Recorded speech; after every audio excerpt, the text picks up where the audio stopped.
दिल्ली आजकल के दिनों में किसी गैस चैम्बर से कम नहीं है।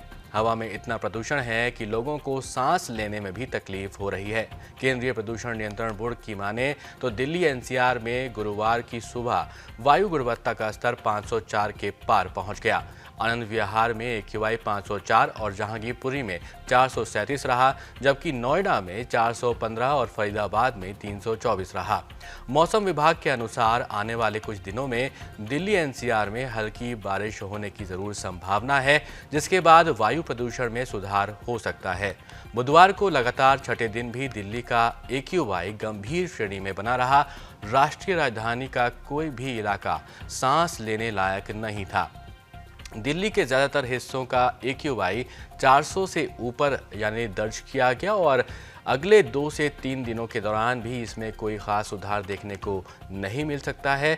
इन सब के बीच सियासी बयानबाजी भी शुरू हो गई है। बीजेपी सांसद और पूर्व भारतीय टीम के क्रिकेटर गौतम गंभीर ने इस बात की जानकारी दी कि दिल्ली में 70% बच्चे ठीक से सांस भी नहीं ले पा रहे हैं। उनको नेबुलाइजर की ज़रूरत पड़ रही है। जब तक आप इंफ्रास्ट्रक्चर पे पैसा खर्च नहीं करेंगे, जब तक आप पब्लिक ट्रांसपोर्ट पे पैसा खर्च नहीं करेंगे, जब तक आप बाकी चीज़ों पे डस्ट पोल्यूशन पे नहीं करेंगे पैसा खर्च, जब तक आप वैक्यूम क्लीनर्स नहीं लेके आएंगे, तब तक इस दिल्ली का कुछ नहीं होना। अब देखिए बच्चों की क्या हालत है। कल मेरी डॉक्टर से बात हो रही थी, 70% बच्चे दिल्ली के नेबुलाइजर पे। क्या उन छोटे बच्चों की उनकी क्या गलती है? क्योंकि एक व्यक्ति राजनीति करना चाहता है, क्योंकि एक व्यक्ति सिर्फ वोट बैंक की पॉलिटिक्स करना चाहता है, क्योंकि एक व्यक्ति सिर्फ दिल्ली को बेवकूफ बनाना चाहता है और बनाता आ रहा है, उसके चलते उन छोटे बच्चों को सफर करना पड़ रहा है। इस तरीके की राजनीति करना चाहते हैं। ये तो आप सबकी जिम्मेदारी बनती है ना। उन छोटे बच्चों की भी हमारी जिम्मेदारी है, आपकी भी जिम्मेदारी है, मेरी भी है। यहाँ जितने लोग खड़े हुए हैं, 1 रुपया आपने खर्च नहीं किया पोल्यूशन को टैकल करने के लिए। एक नई आपने मशीन नहीं खरीदी, एक नया आपने फ्लाईओवर नहीं बनाया, एक नई बस नहीं खरीदी। तो इसी तरीके से चलती रहेगी, इसी तरीके से दिल्ली बर्बाद होती रहेगी और आप हमसे इंटरव्यू मांगते रहेंगे। हम इसी तरीके से कोई ना कोई आपको बहाना देते रहेंगे या कोई ना कोई कमेंट देते।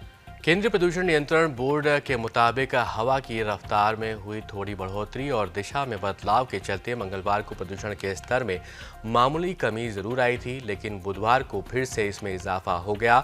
बुधवार को दिल्ली का एक्यूआई 426 रहा। इसे गंभीर श्रेणी में रखा जाता है। मंगलवार को ये 395 था। 24 घंटे के अंदर इसमें 31 अंकों की बढ़ोतरी दर्ज की गई। दिल्ली के सिर्फ 4 इलाके ऐसे हैं जहां पर एक्यूआई 400 से कम है, लेकिन यहाँ की भी हवा बहुत खराब श्रेणी में रखी गई है। एनसीआर के शहरों का एक्यूआई भी बढ़ा हुआ है। पृथ्वी विज्ञान मंत्रालय के द्वारा तैयार किए गए वायु गुणवत्ता पूर्व चेतावनी प्रणाली के मुताबिक अगले 2 दिनों के बीच आमतौर पर हवा ज़्यादा चलती हुई नजर नहीं आएगी, लेकिन हवा चलने के दौरान भी इसकी गति आमतौर पर 10 किलोमीटर प्रति घंटा से कम रहेगी और दिशा उत्तरी पश्चिम रह सकती है।